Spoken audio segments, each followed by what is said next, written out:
vida de cada um dos irmãos que têm estado conosco aqui. Estamos aí aprendendo a palavra do Senhor. E a gente fica contente que os irmãos têm permanecido, têm perseverado, né? Aí conosco. E louvamos a Deus pela vida de cada irmão. Então, como já vimos a nossa lição em A8, no discípulo dízimo, como disse o seu irmão Décio, quando se fala em dinheiro não é fácil, né? É uma coisa que a gente sempre pensa, mas como disse o irmão Décio, repetindo o que ele disse, eu trabalhei, fiz isso, fiz aquilo, mas a gente sabe que a obra de Deus ela necessita, né, irmão? A gente sempre toma uma aguinha que eu tô com a garganta meio.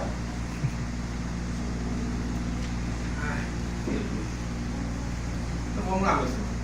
Quando a gente fala em dinheiro, nessas coisas, a gente vê, eu estava pesquisando alguns assuntos sobre isso aí, aqui ó, a Bíblia refere-se a mais vezes ao dinheiro, que é mesmo a oração à fé. Jesus falou sobre o dinheiro 90 vezes, dos 107 versículos do Sermão do Monte. 22 refere-se ao dinheiro. 24 das 49 parábolas de Jesus mencionam o dinheiro. Então, quer dizer, a Bíblia menciona toda a área da história da Bíblia. Nós vemos no Novo Testamento várias parábolas dos talentos, a parábola do servo, dos servos. Então tem várias questões na Bíblia que a gente tem que rever, que a Bíblia fala sobre o dinheiro, porque é uma coisa que, como disse o irmão Décio, Deus não precisa, mas a obra de Deus precisa. Das nossas ofertas, dos nossos dízimos, que nós temos coisas para pagar, às vezes queremos recepcionar o povo melhor dentro da igreja, construir um templo, arrumar, reformar alguma coisa. Então tudo isso provém do dinheiro dos dízimos e das ofertas, que nós não podemos buscar lá fora. Nós temos que contar com nós, a igreja de Cristo, nós temos que contar com o povo de Deus. E o dinheiro, como diz por aí, está no bolso dos crentes. Pode ajudar, nós não podemos sair e pedir ajuda no governo, porque nós, como cristãos, somos uma igreja, e a igreja ela como na terra, uma organização que ela subsiste como, se a gente for ver hoje em dia, tem empregado, tem tudo, então tem custo, tem água, tem luz para pagar, tem funcionário, muitas vezes trabalha ali no escritório, às vezes tem, como é um ministério grande, como é a nossa igreja, a Assembleia de Deus, tem que ter, como é que se diz, agora me fugiu da mente, contador, essas coisas, porque tem que colocar tudo na lei, na ordem, e pela lei tem que ser organizado. Não pode ser uma coisa mal feita, que a lei não aceita. Tanto que quando há alguma coisa na igreja, alguém faz alguma denúncia de alguma coisa, seja na igreja católica, seja na igreja evangélica, a Polícia Federal logo vem para analisar, porque ela é como se fosse uma empresa. Ela como na sociedade, como uma igreja terrena, falando de igreja como é que eu posso dizer, como assim uma associação? Por que uma associação? Porque tem que ter uma organização, tem que ter tudo certo. Então as normas, tudo, tem que entrar pela lei. Então tudo que nós precisamos para manter a igreja tem que ser com dinheiro. Tudo na vida. A gente paga para nascer, paga para morrer, paga para tudo. Então tudo está envolvido o dinheiro. E o dinheiro da igreja tem que vir do nosso bolso. Nós é que podemos dar. Porque o dinheiro do dízimo, se nós for ver no Velho Testamento, era para o sacerdote, para o levita, para manutenção da obra do Senhor naquele tempo. Irmão, mas era tudo coisas da colheita, do gado. Irmão, mas nós é o dinheiro, porque nós não vivemos da plantação, não vivemos de coisa de gado. Claro, tem muita gente coisa, mas nós como crente, como igreja, hoje em dia a nossa moeda é o dinheiro. Então, quer dizer, tem que ser o 10% daquilo que nós ganhamos. Porque no Velho Testamento, se eu não me foge da memória, de 3 em 3 anos, era tirada até uma oferta das colheitas para dar para órfãos, para viúvas, fazia eu arrecadando, fazendo as coisas para poder fazer uma coisa só e juntar órfã, viúva, tudo para sustentar eles, para ajudar eles também, os mais pobres. Então, nós temos que ter o pensamento. Muitas pessoas dizem assim, mas diz, pastor está dando carro novo, coisa e tal, coisa. Irmão, eu dando a minha parte, fazendo, Deus vendo o meu coração, sendo sincero diante dele, não importa o que faz, o importante é que eu estou investindo. Meu coração está para investir na obra de Deus. Agora, o que eles fizerem, quem vai ter que prestar conta com Deus vai ser cada um deles, né? Dízimo nos dias de Abraão. Como falou o irmão Décio, está lá em Gênesis 4, 18 e 20. Alguém podia ler para mim?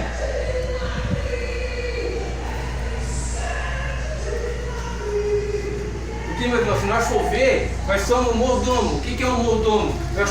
Porque lá no Salmo 24, 1, o que a Bíblia diz? Que do Senhor é a terra e toda a sua plenitude. Então, quer dizer, tudo que existe na terra é do Senhor. Nós somos do Senhor, o nosso dinheiro é do Senhor, o nosso trabalho é do Senhor, porque Ele tem nos abençoado, Ele é que tem nos dado.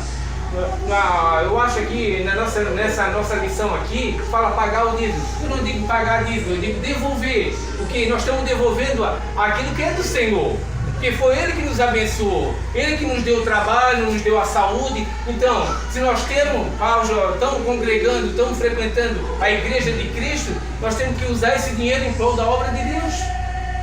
Alguém achou aí para mim, meus irmãos? Lá em Gênesis 14, 18 e 20.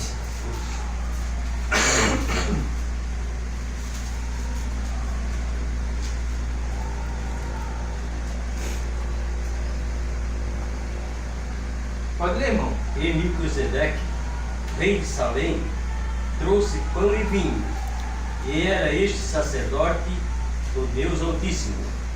E abençoou, e disse: Bendito seja Abraão, do Deus Altíssimo, o possuidor dos céus e da terra.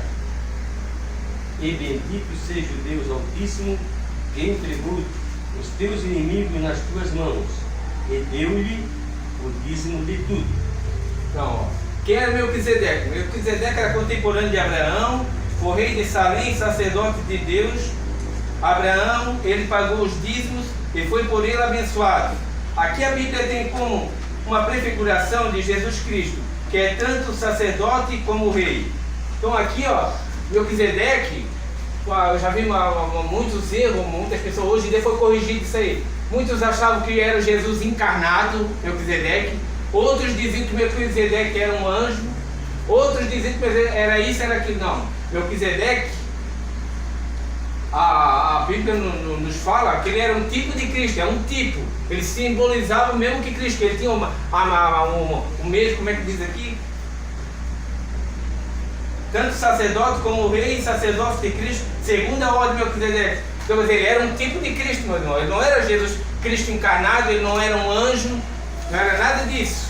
Então, ele simbolizava o próprio Cristo. E como, aí tem muita gente que diz, mas eu vou dar o dízimo, não tem mais levita, não tem mais sacerdote, e Cristo. Aqui está falando, como uma prefiguração de Jesus Cristo, tanto sacerdote como a ordem de Melquisedeque, que significa que Cristo é anterior a Abraão e a Levi, os sacerdotes levíticos, maior que todos eles. Então Jesus é o sumo sacerdote. Claro que, como eu já falei, Deus não precisa de nós ter, mas Jesus como sacerdote, nós temos que dar o dízimo em prol da obra de Deus. Ele é o nosso sumo sacerdote hoje. Hoje nós não temos sacerdote, mas nós temos o sumo sacerdote que é Jesus Cristo. Então, o dinheiro do dízimo é para o empenho, o crescimento da obra de Deus, né?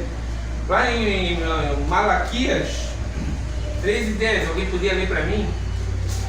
Eu quero entrar num assunto aqui de Malaquias aqui, saber por que Malaquias começou a repreender por causa dos dízimos, do povo, o jeito que o povo estava lá. Alguém podia ler lá para mim? Trazei todos os dízimos à casa do tesouro, para que haja mantimento na minha casa, e depois fazei prova de mim, diz o Senhor dos Exércitos. Se eu não vos abrir as janelas do céu, e não derramar sobre vós uma bênção tal, que dela vos advenha maior abastança. Esse tempo o povo tinha deixado de dizimar, estava se corrompendo, a obra de Deus estava empobrecida, estava tudo virado numa coisa ruim, falando para não falar outra coisa, estava uma coisa ruim. não estavam dizimando, não estavam ofertando, o sacerdote também já não estava, espiritualmente estava tudo quanto é jeito, tudo quanto é maneira, corrompendo o povo. Aí é que diz assim, ó, a casa de Deus estava empobrecida, sua manutenção abandonada, porque o povo tornou-se infiel, como muitos hoje, nos dízimos das ofertas alçadas. Mas aí, não estavam dando dízimo, estavam dando... Aí a obra de Deus estava perecendo, o templo precisava de manutenção, de coisa e estava, então... Aí Deus usou o profeta Malaquias. Aí Malaquias levantou a voz e começou a repreender o povo, porque o povo não estava mais dando as ofertas, dando os dízimos para a manutenção da obra de Deus, né?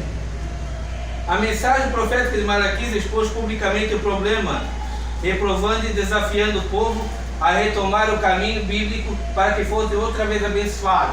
Então, Malaquias estava repreendendo, Deus estava usando ele para repreender, que o povo estava pensando só no materialismo, estava pensando só em obter para eles e deixar a obra de Deus perecer. É o que está acontecendo muitas vezes hoje em dia no nosso meio. O que acontece? Eu estou ganhando bem, coisa e tal, não vou estar tirando dinheiro para dar dízimo, coisa e tal, oferta, o irmão lá dá, o irmão lá vai dar, coisa e tal. E eu sempre arranjando desculpa para não dar uma oferta, para não dar o dízimo, para ajudar na manutenção da obra de Deus. Não que a obra de Deus esteja oferecendo, graças a Deus. Tem muitos irmãos que contribuem, tem muitos irmãos que dão voluntariamente, como disse para mim, irmão Décio, que eu também digo uma coisa, e é uma coisa certa, meu irmão. Ninguém bota a faca no pescoço e ninguém vai dizer, não, tu vai ter que dar o dízimo da oferta. Não, irmão, isso tem que nascer aqui, ó, do coração. Tem que ser a nossa oferta tem que ser dada com alegria, de coração, com empenho, dizer, não, eu vou dar porque eu vou ajudar, com intenção da obra de Deus. Mas fulano, não quero nem saber, eu estou fazendo a minha parte, eu estou ajudando a obra de Deus. Então, o nosso propósito, a nossa fidelidade por Deus é essa. Como falamos na lição passada, nós temos que entrar pelo caminho da obediência. Mas o irmão lá, não, eu não quero saber do irmão, do fulano nem do Betano, eu quero saber que eu tenho que fazer a minha parte, eu fazendo a minha parte diante de Deus, Ele vai me abençoar. E o povo não estava sendo abençoado, eles estavam prosperando tudo mais no materialismo, mas a vida espiritual, a desgraça na vida deles estava vindo por quê? Porque eles estavam desobedecendo uma ordem que era lei. Ali no tempo de Abraão, não tinha sido nem a lei. Eu tenho para mim, no meu pensamento, esse é um pensamento mesmo, Cristian, o próprio Deus colocou no coração de Abraão, porque ninguém dá algo como Abraão fez, que deu o dízimo para Melquisedeque, nem conhecendo Melquisedeque ele não conhecia, ele nunca tinha visto. Então foi um ato de amor que Deus colocou no coração dele, para ajudar naquela hora o sacerdote, porque não existia lei naquele tempo ainda, a lei não tinha sido feita, não tinha tido Moisés, como também Jacó. Jacó, quando foi fugido do seu irmão, porque ele tinha enganado o seu irmão, coitado, que foi ali em Betel, fez o propósito que se ele fosse abençoado, ele ia abençoar a obra de Deus, ia dar o dízimo. Então tudo isso, meu irmão, eu acredito que a gente tem que abrir o coração, colocar um propósito, o propósito diante de Deus, de ser fiel a Ele nas ofertas, na obra de Deus, porque muitas vezes eu olho aqui para a nossa igreja, porque a gente congrega aqui, então tem que olhar para cá, não quero saber lá fora. A gente vê a igreja do jeito que era, de madeira, agora tem um templo, graças a Deus, que dá para receber bem os irmãos, dá para receber os visitantes, temos aí um banheiro que o pastor está construindo, coisa e tal. Então tudo isso, irmão, vai dinheiro. E aquela pia ali, e aquelas torneiras, é caro que nem o mundo. Precisa ver dinheiro lá da sede. Mas é coisa. Não, mas não quero saber, eu quero saber que está vindo. De uma maneira ou de outra, em que seja coisa, mas está vindo. Claro, poderia ser bem melhor, mas Deus sabe todas as coisas, Deus conhece o coração. Aquilo que tiver ele fazendo, se omitindo a fazer ou deixar de omitir fazer, Deus vai cobrar da pessoa que está fazendo isso. Então nós temos que cuidar nisso, não olhar para o homem, mas olhar com intenção de dar, sem dar com amor, não dar com intenção. Também o dízimo não é outra coisa, não é um investimento não. Eu vejo muito, irmão, a gente tem passado muitos anos na igreja e eu estava analisando hoje lá em casa, estava pensando, depois que vê esse negócio de prosperidade, tu dá 100, ganha 1000, nunca houve tanta repreensão no dízimo como no nosso tempo por causa de tudo isso. Dessa tal de prosperidade, tu dá 100, tu vai ganhar 1000. Bom, isso não existe. Teologia da prosperidade. Oi? Teologia da prosperidade. Isso é.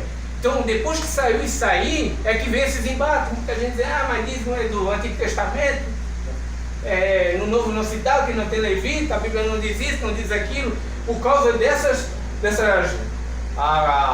ramificações que vieram, que começaram a pregar isso aí de prosperidade, porque Abraão foi próspero, então tu dá 10, tu vai ganhar 1000, porque daí tu vai ser abençoado, Deus vai ter abençoado. Irmão, muitas vezes, se Deus fosse abençoar só prendesse o dízimo, aquele irmão muitas vezes que está ali desempregado, Deus não supriria a necessidade. Irmão, eu sou prova disso. Da última vez, que agora eu estou desempregado, estou trabalhando assim lá com um com o outro, irmão, aconteceu que na hora eu comecei a chorar, eu abri a geladeira e comecei a chorar. Eu tinha uma certa quantia, aí fiquei entre o dízimo e comprar algo para comer, carne, ou galinha, ou outra coisa, para a gente comer. Aí eu disse, Jesus, o que eu vou fazer? Eu vou dar, vou ter no envelope, eu vou ter ali. Irmão, quando chegou domingo, eu vim da escola dominical, eu estava abrindo a geladeira, minha tia chegou, eu vou com uma bacia cheia de carne, galinha, salsicha, linguiça, olha, eu abri a geladeira assim, eu disse, não acredito, porque a gente fica assim, pasmo, né? E Deus fez, meu irmão. Então, é a tua fidelidade com Deus.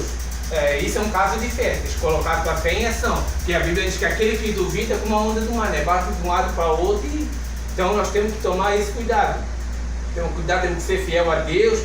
Agora, tenho que entrar com fé. Não, eu vou dar, mas também não vou pensar que não é investimento. O dízimo não é investimento, não é coisa de prosperidade que vai dar tanto. Claro, a Bíblia lá fala, Deus diz que vai abençoar porque Deus abençoa. Porque não é pecado. Deus abençoa. Não é pecado Deus te abençoar de ter uma casa boa, um carro bom, ter uma família estruturada, viver na sociedade bem, ser visto pelos outros. Não, isso agrada a Deus, só que a tua fidelidade. Claro que não, muitas vezes a dificuldade financeira vem dar um aperto, porque às vezes também a gente se deixa levar um pouco, muitas vezes pelo dinheiro, pelo que tem, mas aí Deus muitas vezes dá uma trancadinha ali para dizer, opa, não é bem assim, não é desse jeito, para a gente rever, né, nossos conceitos, nossos pensamentos. Mas Deus é fiel em tudo, meu irmão. Basta nós ser fiel com Ele, Deus é fiel. A partir do momento que nós colocamos no nosso coração o desejo, Deus está vendo, Deus está sabendo. E Deus olhou para o coração de Abraão, olhou para o coração de Jacó e viu fidelidade, viu sinceridade, que estava abrindo o coração para ajudar o próximo, para ajudar, como fez Abraão com Melquisedeque. Então a obra de Deus funciona, meus irmãos, com isso, tanto na fidelidade, quando Jesus ali estava com... Eles questionaram ali sobre Jesus questionou os escribas, os sacerdotes, por causa que eles eram fiel no dízimo e não tinha amor, coisa e tal. Meu irmão, tudo é um conjunto. Não adianta você também só dar o dízimo, ser fiel no dízimo, e não amar meu irmão que está do lado, não gostar do fulano e tal, mas não, irmão, nós temos que ser fiel, por completo. Não é ser dizimar, eu vou na igreja lá domingo, eu já dei dízimo, eu dei oferta, então a minha parte eu já fiz. Não é bem assim. O irmão lá que se... Fala bem o português aqui, o irmão lá que se exploda. Não é bem assim. Nós temos que... A Bíblia nos ensina que tudo provém do nosso coração. O amor, ele é o carro-chefe, ele puxa tudo.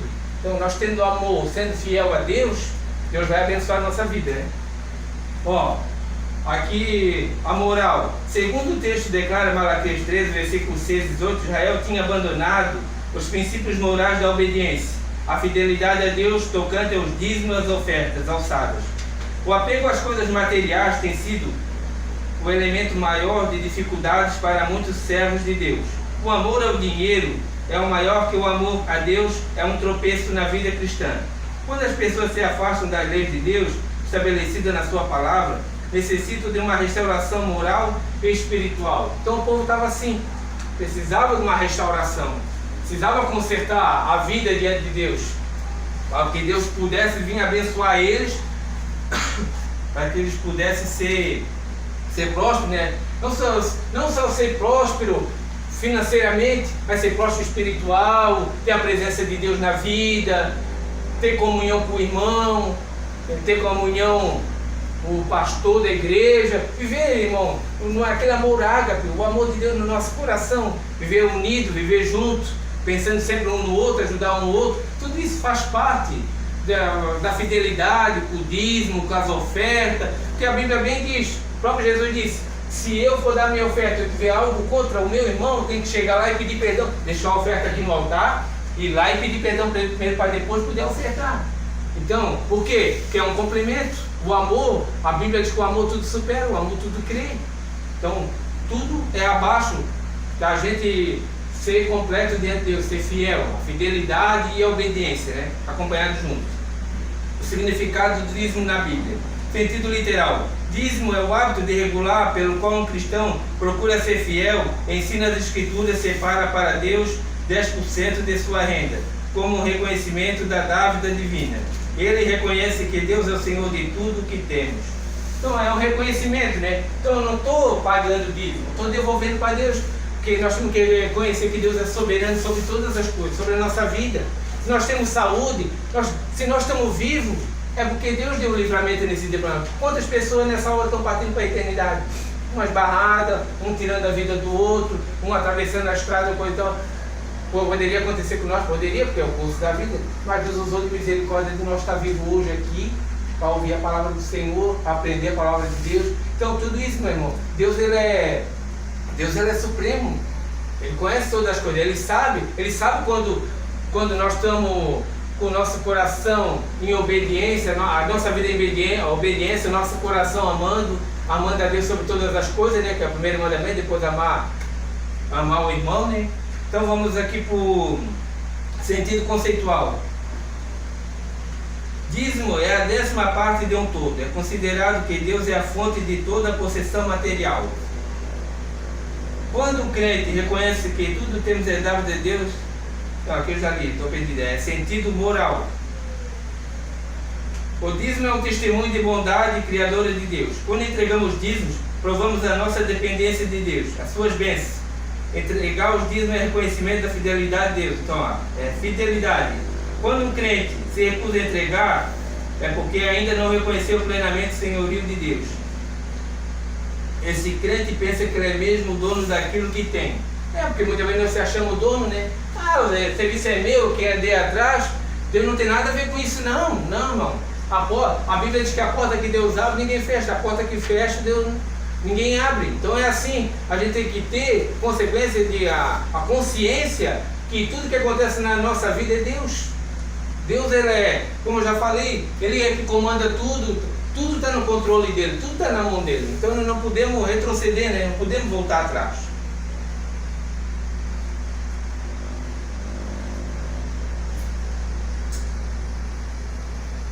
Quando tributamos a Deus com nossos dízimos, estamos reconhecendo automaticamente o senhorio do nosso Deus. O sentido espiritual. Considere 3 razões para dar o dízimo ao Senhor. Reconhecimento pelos bens.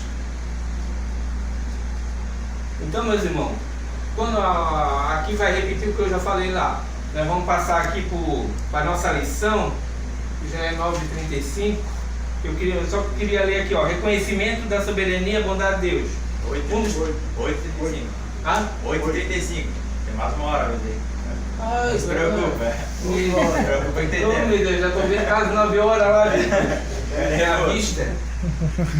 Ainda bem que o irmão falou, senão eu já ia entrar na lição rápida e não ia dar. Tem mais uma hora. Então, irmão, a prática do dízimo das ofertas como forma de adoração. Daqui a pouco eu já vou entrar na nossa lição aqui, que é o mesmo assunto, só que aqui tem alguns assuntos que a lição não fala sobre o dízimo que eu queria entrar. Eu não gosto de estar repetindo muito coisa da lição, de coisa e tal, porque daí fica meio ruim, hein? Vamos lá. Reconhecimento da soberania e bondade de Deus. Um dos princípios básicos da prática do dízimo é reconhecimento que Deus é soberano sobre todas as coisas, tudo vem dele e é para ele. Então, tudo vem dele e é para ele. Quando o crente devolve a Deus seu dízimo, demonstra que reconhece o Senhor todas as coisas. A saudação de Melquisedeque, bendito seja o Altíssimo, respondeu a Abraão dando dízimo.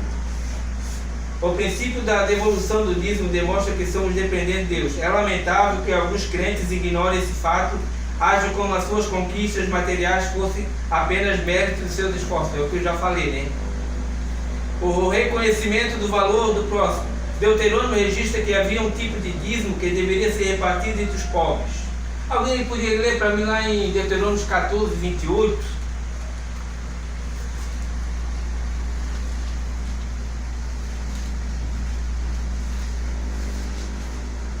Ao fim de 3 anos, tirarás todos os dízimos da tua novidade no mesmo ano e os recolherás nas tuas portas.